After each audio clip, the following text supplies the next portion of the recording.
On the surface, the film The Worst Person in the World presents as a romantic comedy, but underneath the moments of whimsy and romantic love triangles lies a more compelling story, and that is Julie's coming of age. Through its protagonist, writer-director Joachim Trier explores the existential anxiety around the pressures of self-authorship, especially in an age that is defined by constant comparison and endless possibilities. Our culture often celebrates early bloomers, those who are able to devote themselves to a path and reap rewards at an early age, but those who wander, pivot, or spend their time searching in their earlier years are looked at with suspicion. The dilemma of the wanderer is a spiritual one. On one hand, they are haunted by the possibility of making the wrong choice and being stuck with the life that they hate, and on the other hand, they internalize the projections of others as aimless, or as the title of the film suggests, the worst person in the world. The problem with Julie is that she desires freedom,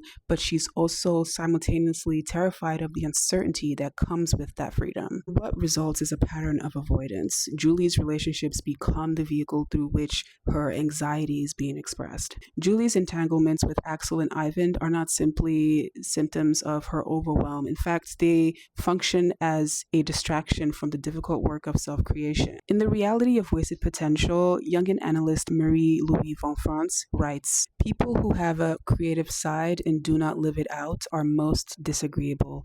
There is a kind of floating charge of energy in them which is not attached to its right object and therefore tends to apply exaggerated dynamism to the wrong situation." I feel like this idea encapsulates Julie's character very well because she has this enormous reservoir of untapped creative potential, but that energy is kind of unattached and it spills out into other areas of her life, especially in her relationships. Her romantic relationships become charged with this air of significance that they cannot possibly live up to. And I love how Trier uses both Axel and Ivan not just as romantic partners, but as mirrors of two possible futures. Ivan represents the path of complacency, and Axel represents the path of the early bloomer. Last chapter of the film becomes a devastatingly beautiful discussion about what path brings fulfillment, and the truth is that neither path is free from regret. Neither endless possibility or unwavering commitment at an early age